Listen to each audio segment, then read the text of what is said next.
Nous sommes avec un nouveau prophète. Il s'agit de Houd. Il vient après Noé et son peuple. Et ensuite, la problématique, la spécificité, la corruption spécifique du peuple va être indiquée par le prophète. Ils ne vont pas l'écouter. Ils ne vont pas l'écouter et ils vont lui répondre. Ya Houd ma ji'tana bi bayyina. Oh Houd, tu ne nous as apporté aucun argument. Wa ma nahnu bi tariki alihatina an qawlik. Et nous n'allons point délaisser nos dieux, nos idoles, pour suivre ta parole. In naqulu, en réalité, nous disons que tu es fou.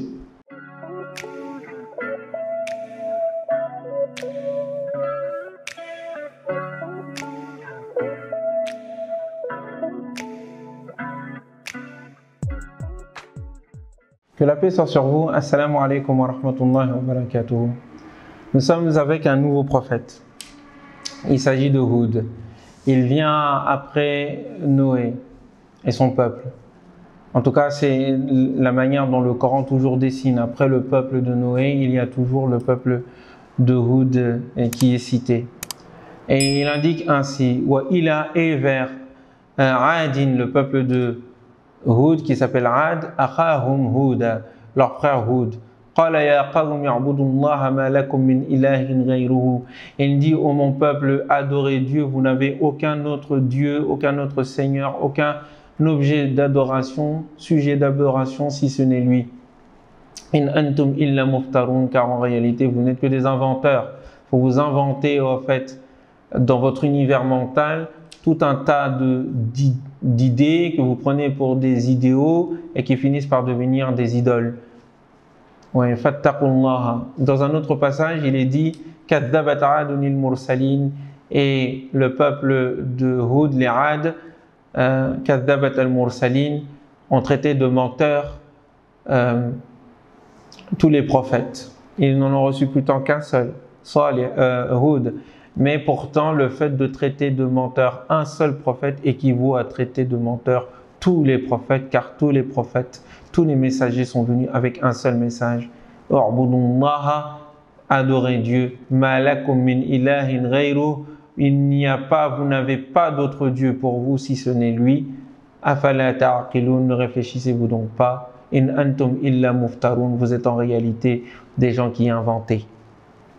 Et kaddabat adunil mursalin, id qala lahum aquhum Hud, lorsque leur frère leur dit Houd, ala tattaqun, ne craignez-vous donc pas Dieu? N'avez-vous donc pas conscience de ce que vous faites? N'avez-vous donc pas une conscience morale? Wattaqullaha fattaqullaha, craignez donc Dieu. Wa ati'un, et suivez-moi. Wala as'alukum wa ma as'alukum alayhi min ajrin, et je ne vous demande en aucun cas de récompense. In ajriya illa ala rabbil alamin, car ma récompense n'est entre les miens que du Seigneur de l'univers. Ce propos dans la sourate Ash-Shu'ara, la sourate des poètes, va être mis sur la bouche de tous les messagers de Dieu, les uns après les autres, formant ainsi l'unité primordiale de l'ensemble de ces prophètes, professant une seule religion, professant une seule voie, celui de l'adoration du Dieu unique. Et ensuite, la problématique, la spécificité, la corruption spécifique du peuple va être indiquée par le prophète. Atabnuna bi kulli ri'in ayatan ta'bathun.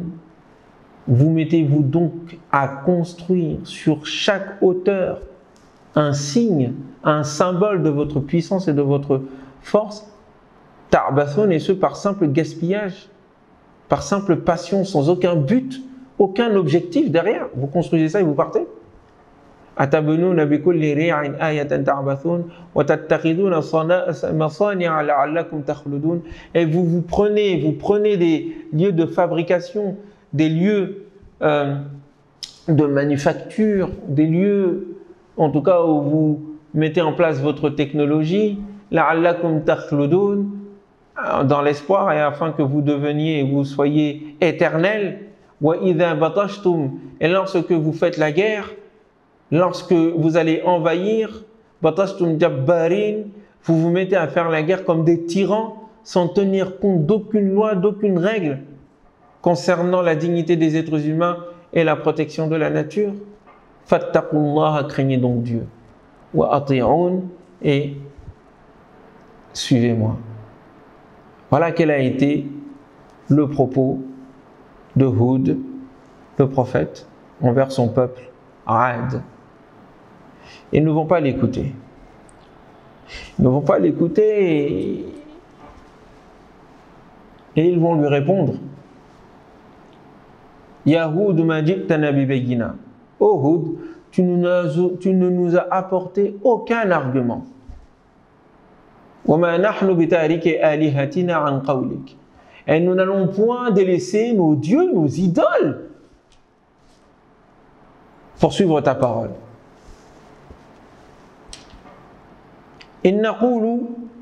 En réalité, nous disons que tu es fou. Il y a certains de nos dieux qui t'ont fait du mal, c'est pour ça que tu es fou. Tu as, comment dire, mis en colère un certain nombre de dieux, c'est pour ça que tu tiens de propos aussi infamants. Et nous n'allons point croire en toi. Voilà quels ont été les arguments. Mais il faut pousser l'analyse. Le peuple de Hud, les Ad, portent les caractéristiques de leur corruption sur terre dans leur nom même. Comme si au fond, le nom indiqué déjà était, comment dire, posé sur leur attitude intellectuelle et spirituelle et les conséquences de celle-ci sur leur rapport à la création et aux êtres humains. Ad veut dire celui qui a dépassé, celui qui sort des cadres, celui qui est l'ennemi de lui-même, celui qui n'a d'attitude envers l'environnement humain et l'environnement naturel qu'une attitude de domination, qu'une attitude d'ennemi, d'invasion, de provocation. Celui qui sort du cadre, qui sort du chemin. Et le prophète qui leur fut envoyé leur correspond immédiatement. Il porte le nom de Hud, le nom de la guidance, Hada Yahdi, le nom de celui qui revient vers la voie, qui fait revenir vers le chemin, qui fait revenir vers la voie et le chemin qui permet la réussite, l'égalité, la justice, l'humanité au fond. Et vous voyez que la caractéristique qui est la leur, c'est l'idée de domination et de force. Ils étaient conscients, ou plutôt ils étaient confiants de leur force physique, de leur force militaire et de leur capacité à dominer. Et il le dit d'ailleurs, quand il est demandé au peuple de Had de la part de Hud d'être reconnaissant envers Dieu et de voir les bienfaits de Dieu qui leur a donné une capacité physique, la force de pouvoir mettre en place leur cité et leur civilisation et de construire ces belles constructions. Et je fais une parenthèse ici, il ne s'agit pas comme la légende qui vient ici s'incruster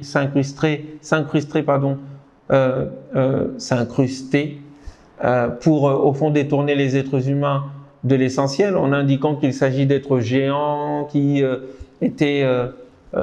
faisait 3 mètres, 4 mètres, 5 mètres, et que c'est cette force extraordinaire qui leur a permis ensuite de bâtir à même la montagne leur palais, et que cela montre que l'évolution de l'humanité était que au tout début de l'humanité, ils étaient gigantesques et Adam lui-même était tellement grand qu'il touchait des étoiles, et qu'au fur et à mesure de l'involution, même pas de l'évolution de l'humanité, alors ils ont eu une taille normale, enfin l'autre taille, et que au fur et à mesure de l'involution ou de l'évolution, eh bien la taille des êtres humains s'est rapetissée. Et c'est rabaissé, c'est réduit plutôt, c'est réduite. Eh bien, tout cela est faux, tout simplement parce que, comme d'ailleurs Ibn Khaldoun le disait, et comme Ibn Hajar al-Asqalani dans un certain nombre de ses commentaires, il disait, mais nous connaissons la demeure et la maison des Thamoud et des Ad, leur endroit, les endroits où ils ont habité. Ils avaient à peu près la même taille que nous, et certains même étaient peut-être même plus. Certaines maisons, on peut y aller, quand on va dans certaines maisons, notre tête risque de se cogner au plafond. Donc dire qu'ils étaient d'une taille extraordinaire, allant jusqu'à 2, 3, 4 mètres, c'était des géants, n'est pas confirmé par l'histoire et n'a pas de traces. Nous n'avons pas de preuves historiques sur ce sujet-là. Et que donc, ces savants disaient que cette histoire-là fait partie des légendes des Israéliens, en tout cas des légendes qui ont été proférées par des affabulateurs et qu'en aucun cas cela ne peut être vrai, d'une part. Et d'autre part, vous voyez jusqu'à aujourd'hui perdurer ces croyances farfelues au sein des musulmans qui vous montrent une photo où on aurait trouvé des cadavres, des tombes gigantesques, et ils vous montrent ces photos sur Internet. Hein. Et ils y croient. Moi, je me rappelle, il y avait des gens, même des gens de ma famille qui m'ont montré ça en disant bah, tu vois, c'est la preuve que Allahu Akbar, vraiment, les Arabes, c'est des géants, c'est des grandes. Et puis tu leur dis mais bon, même s'ils étaient géants, qu'est-ce que cela t'apporte comme foi et comme vision nouvelle de Dieu? Ça, c'est un premier élément. Pourquoi croire en ces choses-là? Non, tu dois y croire, Ousmane, Dieu est capable de tout. Oui, j'ai pas dit que Dieu n'était pas capable de tout. La question, c'est pas de savoir si Dieu est capable de tout. On est tous d'accord là-dessus. La question, c'est est-ce que Dieu l'a fait? Et tu ne peux pas mettre sur l'action de Dieu ce que lui-même n'a pas fait. Donc il faut en avoir les preuves. Soit c'est révélé, soit c'est constaté. Et d'ailleurs, il faut les deux. Très bien. Et donc, quand il dit qu'il vous a donné en capacité et en puissance au niveau de votre corps, ça veut tout simplement dire qu'il leur a donné une bonne constitution physique. Que ce sont des gens en forme, qu'ils sont forts. Leur environnement leur permet d'avoir accès aux nourritures, leur permet d'avoir accès aux subsistances, qui leur permet d'avoir une bonne santé, ce qui est nécessaire pour pouvoir bâtir une civilisation forte et pouvoir résister aux ennemis. Ça, c'est un premier élément. Et deuxième élément, y a-t-il une spécificité corporelle de leur part? En tous les cas, ils ont pour caractéristique d'être des gens puissants. Puissants physiquement, mais aussi puissants même dans leur attitude et dans leur technologie et dans la civilisation qu'ils ont bâtie. Et ce rapport de la puissance se voit dans leur rapport avec ce qui est plus puissant, en tout cas symboliquement, à savoir la pierre. Leur capacité à tailler la pierre et à construire des palais à même la pierre pour montrer leur puissance. Il n'y avait pas de but derrière ces constructions-là, si ce n'est de montrer leur puissance aux autres nations qui étaient autour d'eux. Autres nations qu'ils se permettaient ensuite d'attaquer et d'être pleins de tyrannie dans la manière dont ils les attaquaient, sans aucun respect des limites, en jetant des bombes à droite à gauche, nucléaires ou autres. Bon, je fais un parallèle. Mais en tous les cas, le fait de considérer les autres comme des moins que rien est notre droit de les anéantir, notre droit de les tuer, notre droit de ne laisser aucune trace de leur existence et de prouver ainsi notre toute-puissance. Voilà qu'est-ce qui caractérisait la déviance du peuple de Ad. Vous voyez, la déviance du peuple de Noé était dans le fait d'établir des classes au sein d'une même société, de dominants et de dominés, et de ne laisser aucun droit, aucune dignité aux dominés. Ici, la caractéristique et la déviance du peuple de Ad, c'est le fait de se croire tout puissant, et ils le disent eux-mêmes dans d'autres passages, Man ashaddu minna quwwa, qui sur terre est plus fort que nous? Voilà quel a été leur propos. Eh bien, il n'a fallu qu'un coup de vent, une tempête terrible, un vent qui détache toute chose pour venir leur démontrer qu'il y a plus fort qu'eux. Et ainsi, Hud, après les avoir prévenus, après avoir pris le temps nécessaire pour les convaincre, le refus perdurant et persistant, le châtiment devait être exemplaire.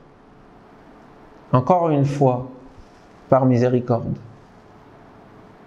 Car laisser une civilisation détruire la planète, détruire l'environnement humain et l'environnement cosmique naturel, c'est faire perdurer la destruction et surtout potentiellement laisser la destruction se propager sur l'ensemble de la planète et au-delà sur l'ensemble du cosmos, car l'ensemble du cosmos est interdépendant et donc nous faisons partie de ce cosmos et que nos actions ont des conséquences et que ici doit intervenir l'action et la décision du propriétaire du cosmos qui ne nous a laissé que gérants sur Terre, mais l'oubli de cette gestion et de cette gérance nous a fait croire que nous étions les vrais propriétaires. Et il a fallu que la nature nous fasse rappeler que nous ne sommes que de simples serviteurs. Donc vous comprenez ici, c'est extraordinaire. Ces caractéristiques que le Coran nous montre à travers ces différentes cités et les raisons pour lesquelles ils ont été châtiés, malgré l'avertissement de leurs prophètes, eh bien nous voyons ces mêmes caractéristiques dans notre civilisation actuelle. Des dominations, des classes de domination à l'intérieur des sociétés, les dominants dénigrant les dominés suivant aveuglément les dominants, et en même temps, de la part d'un certain nombre de nations, une rapacité et une animosité envers d'autres nations, en ne les considérant pas comme faisant partie de la même famille de l'humanité, et quand il y a guerre, en outrepassant toutes limite outrepassée par un peuple qui se pense être le plus fort sur terre. Cela ne peut avoir d'attitude et de conséquence que la destruction de la cité elle-même, la destruction de la civilisation elle-même. Et c'est ce qui est en train de nous arriver aujourd'hui.